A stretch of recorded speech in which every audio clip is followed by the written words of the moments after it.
Welcome sa another vlog. Okay, ang iba-vlog ko ngayon ay magpapalit ako ng stabilizer link ng Toyota Vios Superman version. So, yan. So, natanggal na yung stabilizer link. Yan, niluwagan. Papalit natin dito. Stabilizer. Okay, so magkakabit na ako ng stabilizer link. Ito yan siya.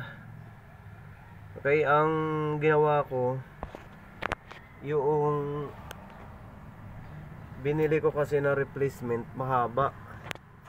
Ayan o. So mahaba siya. Ang ginawa ko, hindi ko siya ginamit kasi baka mamaya magkaroon ng kalampag.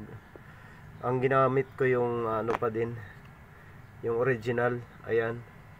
So kinuha ko lang yung mga goma tsaka yung spacer. So iyan ang gagamitin ko. So yung original pa din na poste ang gagamitin ko. Sira na talaga yung goma. Ayan. So kaya nagkakaroon siya ng kalampag, lalo na pag dumadaan ako sa humps. So pinalitan ko na siya ng bago. Okay, lagyan ko lang ng konting grasa dito. Medyo nangangalawang siya. Okay, so kakasana natin. So ito yung kanyang unang washer, nakasalo. At yung kanyang kasunod, ito. So dapat ito yung position pag nagsalpak. Yung spacer dito binira ko din para magpantay yung goma. Ayan siya, nakakapit na dito, nakakapit na. Kaya lang kailangan higpitan. So, higpitan muna natin tong ibabaw.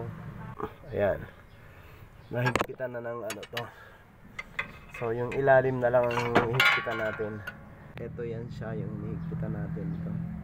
Siya yung sa pang ilalim. Yan.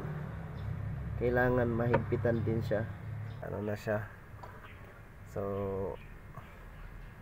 mahigpit na pareho. So dapat wala yan talagang ano, kalampag. Ayan, ito na siya. Lapat na siya. So naikabit ko na yung isa.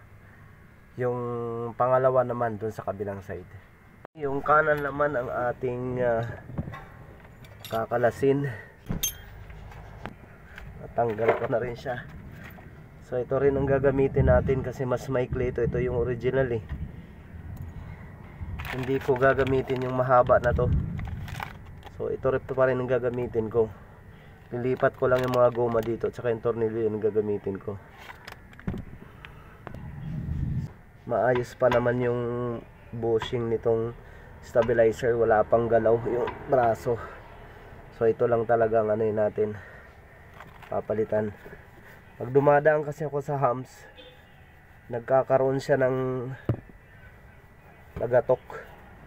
Pero pag wala naman humps, wala, di siya lumalagatok. So yun ang karaniwan na nararamdaman pagka yung sira na yung stabilizer link, kasi nagkokontak yung bakal sa bakal, kaya yan lumalagatok. Lalo na pagka may karga tapos dadaan sa humps, yun talagang nararamdaman yan pagka ano, lumalagatok siya.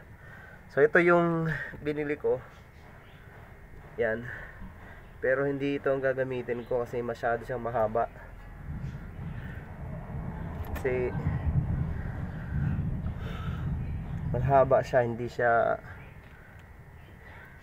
magkapareho ng original. Ito yung original, oh, layo.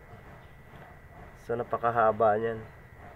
Gagamitin ko pa rin ito, pero yung mga lahat ng goma na yan, yan yung gagamitin ko para dito. Ilipat ko na yung mga goma. Ayan. So nailapat ko na yung isa. Medyo mahigpit na itong taas. Yung baba na lang,